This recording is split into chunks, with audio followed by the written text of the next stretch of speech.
बार शैतान ने हमारे नबी हजरत मोहम्मद सल्लल्लाहु अलैहि वसल्लम से मुलाकात की थी।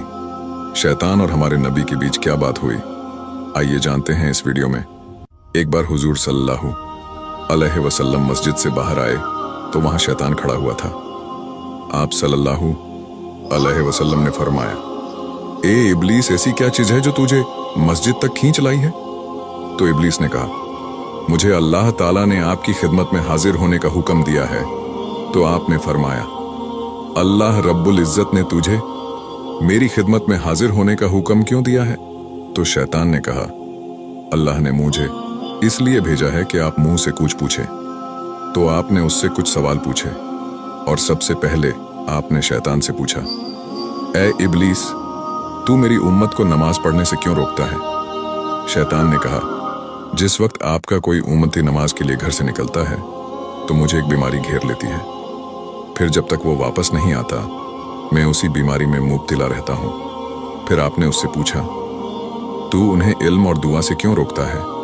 तो शैतान ने कहा, उनकी दुआ से मैं अंधा और बहरा हो जाता हूँ। मुझे उस वक्त शिफा हासिल होती है जिस वक्त वह फिरागत पाता है।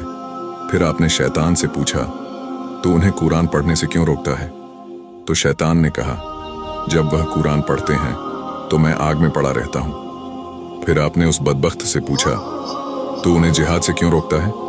तो शैतान ने कहा, जिस वक्त वह जिहाद के लिए निकलते हैं या जिहाद का इरादा करते हैं तो उस वक्त मेरे पैरों में जंजीर डाल दी जाती है जब तक वो वापस ना लौटे।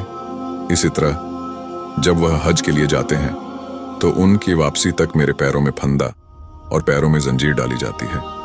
और जब वो सदक़े का इरादा करता है तो मेरे सर पर कुल्हाड़ी चलती है जो मुझे ऐसे काटती है जैसे लकड़ियों को काटा जाता है। दोस्तों, शैतान हमारा खुला दुश्मन है। ये बात कुरान में भी अल्लाह पाक ने बताई है। शैतान ये सोचता है कि जिस तरह आदम अलैहिस्सलाम की वजह से वो जन्नत से निकाला गया था, उसी तरह आदम अलैहिस्सलाम की औलादें यानी हम भी जन्नत में दाखिल ना हो सकें और जहन्नुम में चले जाएं। इसलिए वो दिन रात कोशिश में लगा रहता है कि हमें राहें कक से भटका दे। अगर हमें शैतान के फितन से बचना है तो हमें हमारे नबी के तरीके से जिंदगी गुजारनी होगी और अल्लाह के हुक्म की तामील करनी होगी। जो कुछ भी मुश्किल नहीं है तो ज्यादा से ज्यादा यह कोशिश करो कि हमारी जिंदगी नबी के तरीके और अल्लाह के अहकाम को पूरी करते हुए गुजरे और शैतान कभी अपनी चाल में कामयाब ना हो सके। अल्लाह हमें शैतान की चालों और उसके धोखे से महफूज रखे। आमीन।